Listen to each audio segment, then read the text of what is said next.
ಮತ್ತೊಂದು ಪ್ರಶ್ನೆ ನಿಮ್ಮ ಮುಂದೆ ಇದೆ. 7 ದಶಾಂಶವನ್ನ 13 ಶತಾಂಶದ ಜೊತೆ ಸಂಕಲನ ಮಾಡಬೇಕಾಗಿದೆ. ವಿಡಿಯೋನ ಇಲ್ಲೇ ಪಾಸ್ ಮಾಡಿಕೊಂಡು ಈ ಪ್ರಶ್ನೆಗೆ ಉತ್ತರವನ್ನ ಕಂಡುಹಿಡಿಯಲಿಕ್ಕೆ ಪ್ರಯತ್ನ ಮಾಡಿ.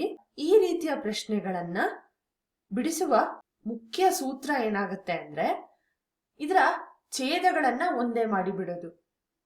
ಅಂದ್ರೆ ಈ ದಶಾಂಶವಾದ 7/10 ನಾವು ಇದರ ಸಮಾನವಾದ ಶತಾಂಶ ರೂಪದಲ್ಲಿ ಬರ್ಕೊಳ್ಳೋದು. ಅಂದ್ರೆ ಛೇದದಲ್ಲಿ 100 ಕಂಡು ಬರೋದು. ಈ ರೀತಿ ಮಾಡೋದ್ರಿಂದ ಈ ಪ್ರಶ್ನೆಯನ್ನ ಬಿಡಿಸೋದು ಸುಲಭ ಆಗತ್ತೆ.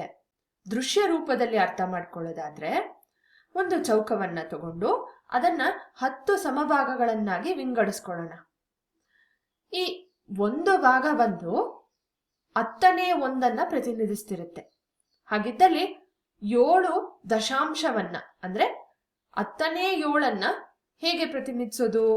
7 ಲಂಬ ಸಾಲುಗಳನ್ನ ನಾವು ಕಲರ್ ಮಾಡ್ಕೊಳ್ಳೋಣ. ಈ ರೀತಿ ಇದು ಬಂದು ಈಗ 10ನೇ 7ಅನ್ನ ಪ್ರತಿನಿಧಿಸ್ತಾ ಇದೆ. ಇದೇ ರೀತಿಯಲ್ಲಿ 100ನೇ 13ಅನ್ನ ಪ್ರತಿನಿಧಿಸೋದು ಹೇಗೆ? ಮತ್ತೆ ಒಂದು ಚೌಕವನ್ನ ತಗೊಂಡು ಅದರಲ್ಲಿ 10/10 ಅಂದ್ರೆ 10 ಸಾಲುಗಳು 10 ಲಂಬ ಸಾಲುಗಳನ್ನಾಗಿ ನಾವು ವಿಭಜಿಸ್ಕೊಂಡ್ರೆ ನಮಗೆ 100 ಸಣ್ಣ ಚೌಕಗಳು ಸಿಕ್ಕತ್ತೆ. ಪ್ರತಿ ಸಣ್ಣ ಚೌಕ ಬಂದು 100ನೇ ಒಂದನ್ನ ಪ್ರತಿನಿಧಿಸ್ತಾ ಇರುತ್ತೆ. ಅಂದ್ರೆ ಇಲ್ಲಿ ನಮಗೆ 100ನೇ 13 ಕೊಟ್ಟಿರೋದ್ರಿಂದ 13 ಚೌಕಗಳನ್ನ ಸಣ್ಣ ಚೌಕಗಳನ್ನ ನಾವು ಕಲರ್ ಮಾಡ್ಕೊಳ್ತೇವೆ. ಈಗ ಇದೆರಡನ್ನ ಕೂಡಿಸ್ಲಿಕ್ಕೆ ಹೇಳ್ತಿದ್ದಾರೆ. ಅಂದ್ರೆ ನಾವು ಈ 7/10ಅನ್ನ ಇದಕ್ಕೆ ಸಮಾನವಾದ ಶತಾಂಶ ರೂಪದಲ್ಲಿ ಮಾಡ್ಕೊಳ್ಬೇಕು. ಈ 10 ಭಾಗಗಳನ್ನ ಮತ್ತೆ 10 ಭಾಗಗಳಾಗಿ ವಿಂಗಡಿಸ್ಕೊಳ್ಳೋಣ ಈ ರೀತಿ. ಆಗ ಮತ್ತೆ ನಮ್ಗೆ ಒಟ್ಟು 100 ಭಾಗಗಳು ಸಿಗ್ತಾ ಇದ್ದಾವೆ. ಇದರಲ್ಲಿ ಈ 7 ಸಾಲುಗಳಲ್ಲಿ ಲಂಬ ಸಾಲುಗಳಲ್ಲಿ ಕಂಡು ಬರೋದು 70 ಸಣ್ಣ ಚೌಕಗಳು ಅಲ್ವಾ? ಪ್ರತಿ ಸಾಲಿನಲ್ಲಿ 10 ಇರೋದ್ರಿಂದ 7 ಸಾಲುಗಳಲ್ಲಿ 70 ಸಣ್ಣ ಚೌಕಗಳು ಕಂಡು ಬರ್ತವೆ. ಆದ್ರಿಂದ ಇದು 70/100ಅನ್ನ ಪ್ರತಿನಿಧಿಸುತ್ತೆ. ಅಂದ್ರೆ ಇಲ್ಲಿ ನಾವು ಅದನ್ನ ಹೇಗೆ ಬರ್ಕೊಳ್ಬಹುದು? ಛೇದದಲ್ಲಿ ಮತ್ತು ಅಂಶದಲ್ಲಿ ನಾವು 10ರಿಂದ ಗುಣಿಸೋಣ.